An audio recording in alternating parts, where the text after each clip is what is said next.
Welcome to the Stay Ready Real Estate Podcast, where we stay ready so you don't have to get ready. My name is Emeka, and I'll be interviewing a variety amount of professionals in the real estate industry to help you get 1% closer to your goal of buying your next real estate investment. My goal with this podcast is to show the world that people like you and me can buy real estate to build wealth. Today we have Andy. Andy, along with his wife Anya, are proud owners of Sky 5 Properties. They are dedicated to providing real estate solutions in Austin, Texas, and as a family-owned business, they help individuals like you overcome housing challenges. Whether you're facing foreclosure, struggling to sell your property, or need a quick sell, Sky 5 Properties is here to assist. Let's listen to Andy. Yeah, my name is Andy Kearns. I am a real estate investor here based in Austin, Texas. Bought my first property back in 2020, February 14th, 2020, so right before COVID. Since then, I've bought about 30 single families, have a direct-to-seller business and a fix and flip business as well. Have you always been in real estate? Have you always thought about buying properties to invest in, or what? No, I didn't really think about buying properties at all until around probably 2019. I always had an interest in them because my first job was a development company in Scotland, but I basically just done IT for them. So yeah, I was interested by it, but IT was always my thing. IT. So where did real estate even come from? Like, where did that interest spark? I think it was when I moved to the US. I realized that people are a lot further along in their kind of lives, I guess. I was 26 or 27, I guess, when I moved here, and I didn't really have like a retirement set up. So my retirement basically became how do I scale my retirement? And it turned into, buying a couple of properties and kind of went a little bit crazy after that. You went crazy after that. What's your current portfolio right now? That's about 130 odd single families. Why you have so many single families? I know a lot of people want to roll that into a big multifamily. Do you find a big difference between having, 100, single families versus 100 units? I'm sure it's easier to manage if they're all in one place, but our mission is basically help as many people as possible. So a lot of what we do is Section 8 with women and children. We work a lot with women and children domestic violence, so through like Salvation Army, different things like the Safe company. We also work with Integral Care, and then also some drug and alcohol abuse kind of community homes, sober living facilities. So we kind of focused on helping individual people versus just trying to do big multi-families. I love that. I love that. And you said Section 8, and I'm sure you know, but a lot of people are scared of that. My current 10 unit is 100% occupied with Section 8. Yep. What has been the biggest challenges with Section 8 for you? The biggest challenges, I think once you've done one or two of them, it's just getting comfortable with it, honestly. There's some paperwork involved, there's some nuances, right, that you have to kind of jump through some hoops, stuff like that. But it's been a huge benefit to our business, honestly. It allows us to help as many people as we can and do the right thing, but also make a little bit of money as well. The reason why I asked that is because since mine is 100% occupied with Section 8 and it's guaranteed rent, every month. Have you had any missed payments from like the government since you've been with Section 8? No, that was one of the benefits. So we bought our first property, like I said, February 2020, and then COVID happened, basically 2 or 3 weeks after that. So we didn't miss a rent check at all during COVID, which not many people can say. So it was kind of No. risk mitigation for us was to go Section 8, help people, but also a little bit of risk mitigation in terms of like getting paid every month from the government. That's perfect, right? Guaranteed rents essentially for life because the government's not going to go away. Is Yep. there anything special you have to do to find the right Section 8 tenant? Have you came up with a process where if you look at a Section 8 tenant, there's automatic no or an automatic yes? Yeah, I mean, there's things that we don't allow, so like violent felonies, recent evictions in the last 5 years, and there's other things, like we don't allow fraud, that sort of stuff. But I mean, most of the tenants that we see is kind of harmless stuff. They've just been in the wrong place, wrong time type of situation. Some of them are DUIs, again, doesn't really affect them having the ability to pay. But yeah, we have kids, so we want to go home with our kids every night, and we self-manage, so we want to put the right people in the homes that are gonna, look after them and do right by them. Self-managing over 100 units. How are you doing that? Do you have like a software that you use, or is it time consuming? Not really. So our whole strategy has been the BRRR method. So, we're buying like the worst of the worst properties, fixing them up, and then we basically rent them out and then we refinance them. So we're doing a ton of work on these properties when we buy them. And so when we're done, there's not a whole lot of capex that needs to be done on the back end. So we don't get a whole lot of tickets, but we use that folio for management. That's our primary tool that we use for managing. No, and that's cool. And did you think about self-managing from the get-go since you're doing these burrs? And have you ever thought about doing a third-party manager? Yeah, I mean we did think about it to start with, but there wasn't really a whole lot of people doing Section 8 management. And so it was a real struggle for us to find anybody that would do the way we wanted to do it, I guess. So yeah, so we just decided just to manage it ourselves. It was also a way to save a little bit of money in the beginning as well, right? Because we weren't paying 8 to 10% for someone else to manage it. And so we just decided to self-manage. No, for sure. And plus, you're in Austin, Texas, right? I mean, I live there. That's where my family is, and I know Yeah. for a fact it is not easy to find a good deal. So, how are you doing that? Yeah, it is. So I have a direct to seller business that, you know, I go direct to seller. So we're getting a little bit upstream of that. Yeah, so yeah, direct seller business, but then we've been buying off of MLS, off of wholesalers, Facebook, Instagram, like wherever there's a deal at, like we are looking at them, we're underwriting them and we're checking them out quickly as possible. No. So, do you have your own calculator that you built? Did you use any tools to kind of help you quickly analyze what deals are good or bad? Yeah, so I developed an app that I haven't really shared with anybody. I probably should at some point, but I developed an app that allows me to underwrite properties in like a couple of minutes. And so I've used that to buy pretty much all of our properties at this point. No, why are you selling that app? I'm sure there's a million people who want that app right now. I don't know. It kind of scares me a little bit of liability. I'm sure people will be like, if they put the wrong information in, they'll get the wrong information out, right? So I don't know. I know how to work it, and yeah, it scares me a little bit. People will do All you something wrong, need, then I'll get the blame for it. All you need is disclaimer, man. I know everybody wants to sue you, but just be like, hey, this app isn't, perfect. It just works for me. Like, I'm sure if you sold that app for like 9.99, like one-time fee, I bet you would get at least 100 people, then 1,000 people, and then they recommend their friends. You know, this is your business, man. You got to do that thing. Yeah, no, no, I know. I should be doing something, but yeah, it's that kind of I keep it to myself at the moment. No, for sure. So But I think real, it is actually on the App Store, I believe. It's just a free app that you can download. I think I did put it on the App Store. what's it called? It's called Verify, VEREIFI, Verify, like Verify Real Estate, REI. So All yeah, right, everyone, go download that app right now and let them know how it is. So yeah. real estate, you got hundreds of single family homes. What's your end goal? Do you want to just continue to buy more burrs and help as many people as you can? Do you have a financial goal, or what's the 5 year to 10 year plan for you? I think 10 years I'd like to be kind of thinking about getting out of the real estate and maybe moving into the lending side of it. But for right now, it's just accumulate as many assets as we possibly can, help as many people as we possibly can, and just do the right thing. Oh, for sure. And real estate with integrity. Have you seen, those investors who only care about the money? And how does that play into how you do business and who you partner with? It plays a lot into who we do business with. So we've done some business with some people that I would never do business with again, purely for that reason. Yeah, we're very strategic in who we do business with. We've made a few mistakes in the past, and I won't make them again. No, for sure. And you said that you came to the States whenever you're 26 or 27, and that's when you got into real estate.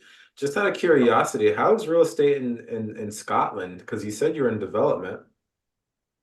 Yeah, so the company I worked for, they basically built very exclusive, expensive homes, but they were renovating, like the old, 12, 13, 1400 uh, AD buildings, I guess. So they're like 700 years old. And they were making them absolutely gorgeous. So yeah, I was working for those guys. Those guys were doing absolutely amazing things in some of these buildings, and they were just super exclusive, expensive, but also just they were just amazing. So in terms of like the real estate market in Scotland, I have no idea. I never even tried to buy a house in Scotland. I left before I even got to that point in my life. So yeah. And were you looking at any other investment class? Let's say stocks, bonds, cryptos, anything else that, put interest in your head? Yeah, I mean, I've done a bunch of research into like the stock market, and then I was, looking at index funds, that kind of stuff. But it didn't really make a whole lot of sense to me, if I'm honest. I felt like I was just kind of putting money into things that I somewhat understood but didn't really understand in the hope that it would go up. So with real estate, it just felt like a different beast for me. It just kind of made sense. I gotcha. And you had an IT job you mentioned previously. How long ago was that? And if you're not in it still, is real estate the reason you're out of it? I guess it's just the reason I've stayed out of it. So I was working cybersecurity networking. I've done that for, I don't know, what, 15, 16 years, I guess. And then last May, almost a year ago, the company went into liquidation. And so they basically let everybody go from the business. It was like 12 or 1,300 people. And I decided then that I was going to make a go of it with the real estate and see if I could make it work without having somebody tell me where to be and what to do and that kind of stuff. So yeah, I've just been kind of doing my own thing for the last 11 months. Have you seen a difference of at least your real estate movement momentum since leaving the W-2? Now that you have 100% time and effort in the real estate, have you seen your real estate side, boost? Absolutely, yeah. I mean, I didn't really buy a whole lot because obviously I was concerned about finances and stuff when I first lost my job, and I kind of got to a point around probably September, October last year where I was like, right, I need to truly focus on this if this is what I want to do. And between October and end of January, February time, I was able to do like 14 or 15 properties that I just wouldn't have been able to do if I was still working at W-2. So yeah. And these are wholesales. How are you determining which ones to sell and which ones to keep? These were all ones that I kept for myself. So these Oh, these were all wow. I bird 15 or 16 properties in about 4 months, 5 months. How are you able to keep up with that? Do you have help? You have a project manager, a superintendent, or what? I mean, it's just me and my business partner, Scott. So we do all the BRRR strategy stuff for just the two of us, and obviously our wives help out as well when they're asked to. And yeah, we just kind of went at it. All right. And if your Instagram link will be below, we have to talk about it. So I've seen a lot of crazy stuff on your stories and on your posts. With this wholesaling, how are you seeing all these crazy stuff? Are you looking for like absentee owners, or like how are you finding these crazy houses with snakes and people eating rats and whatnot? So the one with the lady eating the rat was actually up in Indianapolis. So I went up to visit a friend up there. So I've got a few friends up in Indy, and we were just doing some property tours. And yeah, that lady was there. So yeah, it was much more gross to see in real life. I will say that. Oh my gosh, and you weren't hungry enough to take a bite? No, that is not. No, okay, okay, cool. And has there been any like what other crazy stories do you have whenever you find these properties that you want to wholesale? Or is there anything that was shocking to you once you got into the wholesaling business? Not really. I think, I've been in the real estate for the last 4 years now. I would say I've seen it all, but I've definitely seen, a decent amount of, you know, crazy things going on, and nothing about a property at this point really shocks me, if I'm honest. We've done the whole gamut in terms of, rehabbing properties, and, yeah, there's some messy houses out there. Since you're being in Austin, Texas, I like to ask, cash flow or appreciation? With wholesaling, you're buying it well undervalued. So are you seeing a good mixture of both because of that? Yeah, so the business model when I had the W-2 was purely for equity. Obviously cash flow was, it had to make some money, right? I wasn't going to be running it at a loss. But that was an equity play. That was when I turn 65, I'm going to sell all these things. I'm just going to put some money in my pocket and be ready for retirement. That was my plan. When I lost my W-2, I had to kind of reevaluate that a little bit more and really just focus on what brings me in some active income, but then what also brings more passive income. So that's why we were very selective in what deals that we'd done. But it was all about, can we get our money back out of this property and it's still cash flow and it have equity? So I kind of wanted to have my cake and eat it. No, cool. What rules are you going by? 1% rule, 2% rule? Did you come up with your own? Just come up with my own, honestly. I created my app, developed my app that allows me to know if it's going to cash flow and if it's going to pull money out, if I'm going to leave money in. And yeah, so once I developed that, it's just a quick, putting a few numbers into the calculator, and if it pops up green, I'm good to go. Oh, I gotcha. And if you were to go back to your 26 or 27-year-old self and got into real estate again, is there anything that you would do differently? I would have got in at that point. I wouldn't have waited till I was, I wouldn't have waited 3 or 4 years at that point. I would have got in immediately, started earlier, bought more, borrowed more. Yeah. Is that the advice you would give to anybody else who's listening to this and is trying to get in? I would say just get started, just do something, make a move. No, I love it. And with that, let's move on to the next segment of the show where I ask everybody the same three questions.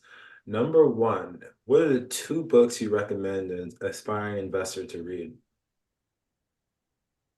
I think the first one that got me really interested was The Millionaire Real Estate Investor. I think it was Gary Keller. It's a blue book. It was a phenomenal book. He mentioned something in there about how you could buy properties for free, and I wanted to figure it out. So I literally came home that night and I sat up till 2 or 3 o'clock in the morning, just banging on an Excel spreadsheet, figuring out what the math was on how to buy things for free. So that was a big one for me. And then probably the next one after that, maybe Atomic Habits. Building those habits was huge, especially while I was trying to, raise a family, work a W-2, have a side hustle business that was helping people, and then also allowing us to buy assets. So yeah, Atomic Habits was probably the other one. What has been the most impactful speech or lesson that helped you in your career? I think probably just that Millionaire Real Estate Investor book. Again, just buying properties for free. I just wanted to know how it was done. I wanted to do that. The other thing was probably in Rich Dad Poor Dad, when he talks about using assets to pay for liabilities. And so that was kind of my first thing. I wanted to buy a new car, but without purchasing a property that would cash flow enough to pay for that car, I wasn't going to do it. And so that was kind of my goal, was so I ended up buying two properties that, kind of bankrolled the payment of the car. So I didn't have to think about a car payment. Oh, cool. And if you could have dinner with anybody dead or alive, who would it be and why? Steve Irwin. I've always just wanted to meet him. Yeah, I lived in Australia for 5 years, and yeah, he died before I got there, and I would have loved to have sat down and had some dinner with that guy. He just seems like a hoot. Now, how can the audience reach out to you and what do you need from us? How can someone help you in your business right now? Yeah, so you can follow me Instagram at the Andrew Kearns. I'm also on TikTok and Facebook, I think, as well. So yeah, I think my Instagram's probably the best place to get hold of me right now, because I'm getting a lot of attention on that. So yeah, just go ahead and shoot me a message there. What I need for my business right now, I'm raising money at the moment. So we're buying flips, and that takes some capital. And so we're looking to raise some cash to do as many flips as we can. We're looking to do 24 this year, and we've just bought number 6. So yeah, looking to do more. Well, cool, Andy. Thank you so much for joining the show, and I hope to have you again at some point. Absolutely, man. Thanks again. That was Andy, everybody. At the beginning of the podcast, I told you I'd give you 3 actionable steps to help you get 1% closer to your goal of buying your next investment. Step 1, visit your local housing authority and figure out what the rents for 1-bed, 2-bed, and 3-beds are. Right? That's what most houses are. So whenever you're looking for that property to buy, if you want to help people like Andy does, now you can see where it compares to the market. And now you know the extent of the renovation you need to do based off what the rent you can get from Section 8 or affordable housing. Look up the difference, because there is a difference between Section 8 affordable housing.